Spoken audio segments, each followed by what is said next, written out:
Оюу толгойн хөрөнгө оруулалтын гэрээг монголчуудад өрөө өгөөжтэй нөхцлөөр байгуулсан уу гэдгийг нэгтлэх зорилгоор Улсын хурлын дарга энх болд 2018 оны 3 дугаар сарын 23-нд захирамж гаргаж оюу толгойн гэрээний хэрэгжилтийг шалгах Улсын хурлын ажлын хэсгийг байгуулсан.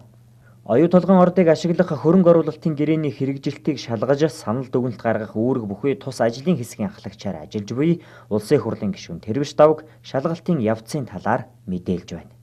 Одоо Улсын хурлаас томилогдсон гишүүд маань бол дэд ажлын хэсгийг нэг үрчлэн ахлаа тэн дээр одоо ажиллагаа явуулж байна.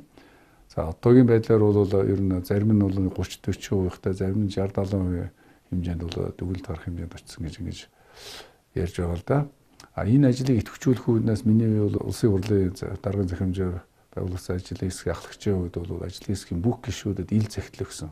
Энэ юу гэхээр бол энэ дээр хариуцлагатай сайн ажиллах ёстой, санал дүгнэлтийг бол их зөв гаргах ёстой. Ажлын хэсэгт орчоод ажиллаа хийдгүү сүүлд нь хариуцлага зураад явчихдаг тохиолдол их олон байдаг учраас ажлын хэсэгт орсон бүх хүмүүс энэ дээр одоо итгэх санаачлагтай ажиллах ёстой гэдэг үүднээс ил захидал хүртэл ингэж өгсөн л дөө. Нотлох баримт, бодиттой мэдээлэл дээр тулгуурлан иж бүрэн шалгалт явуулна гэдгийг ажлын хэсгийн ахлагч Тэрвэш Давг онцлон хэлж байгаа юм а.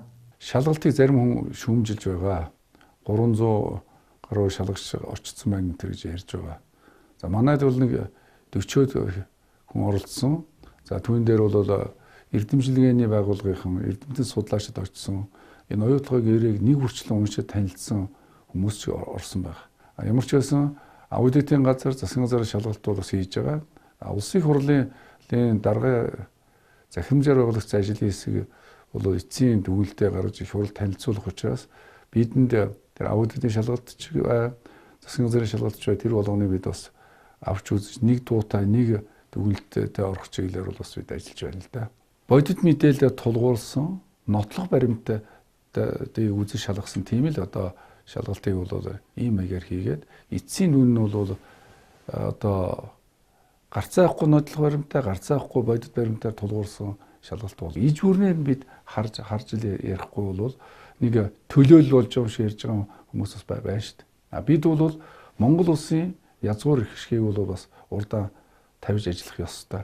Ажлын хэсэг иж бүрэн шалгалт явуулах бөгөөд шалгалтыг эх 6 дугаар сарын сүүлээр дуусгахаар төлөвлөн ажиллаж байгаа юм байна.